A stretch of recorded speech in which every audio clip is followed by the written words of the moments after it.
ఇప్పటి సీన్ బాలయ్య బాబు కాంబినేషన్లో రాబోతున్న అఖండ 2 మూవీ యొక్క లేటెస్ట్ అప్డేట్ ఏంటంటే ఈ మూవీ యొక్క టీజర్ బాలయ్య బాబు పుట్టినరోజు అయినటువంటి జూన్ 10వ తారీఖు అయితే రిలీజ్ కాబోతుంది. దీని గురించి ఒక అధికారిక ప్రకటన చేశారు చిత్ర యూనిట్.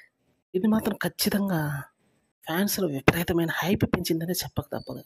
ఇప్పటి నుంచే ఈ అప్డేట్ కోసం ఎదురు చూస్తున్నటువంటి ఫ్యాన్స్ చాలా ఖుషి అవుతున్నారనే చెప్పాలి. ఎందుకంటే బోయపాటి యొక్క మేనియా ఏ విధంగా ఉంటుందో ప్రత్యేకంగా చెప్పాల్సిన పని లేదు. ముఖ్యంగా బాలయ్య బాబుతో సినిమా చేస్తున్నప్పుడు అది వేరే లెవెల్లో ఉంటుంది. డైలాగ్స్ కానీ యాక్షన్ ఎపిసోడ్స్ కానీ అద్భుతంగా ఉంటాయి. దానికి తగ్గ విధంగానే ఇప్పుడు ఈ మూవీ అయితే రూపొందించబడుతుంది.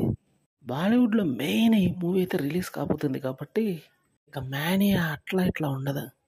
ఆస్ట్రియాలో ప్రస్తుతం ఇది మూవీ యొక్క ముఖ్యమైన పోరాట ఘట్టాలు తీస్తున్నారు. అందుకని ఈసారి నెక్స్ట్ అద్దరిపోయే రేంజ్లో అయితే టీజర్ అయితే రిలీజ్ చేయబోతున్నారు. రేపు కాక ఎల్లుండే కాబట్టి 10వ తారీఖు ఆ రోజు రిలీజ్ అయ్యే అవకాశం ఉంది. జనం అంతా ఇక పండగ చేసుకుంటారని చెప్పాలి. ముఖ్యంగా బాలయ్య బాబు ఫ్యాన్స్. సరికొత్త సినిమాలు లేనటువంటి డ్రై టైంలో ఈ టీజర్ రావడం అనేది కొంచెం జోష్ నింపిందనే చెప్పాలి బాక్స్ ఆఫీస్లో. అందుకని ఈసారి బాక్స్ ఆఫీస్ షేక్ చేయడానికి బాలయ్య బాబు సరికొత్తగా వస్తున్నాడు. ఈసారి మాత్రం బాక్స్ బద్దలవడం అయితే గ్యారంటీ తెలుస్తుంది.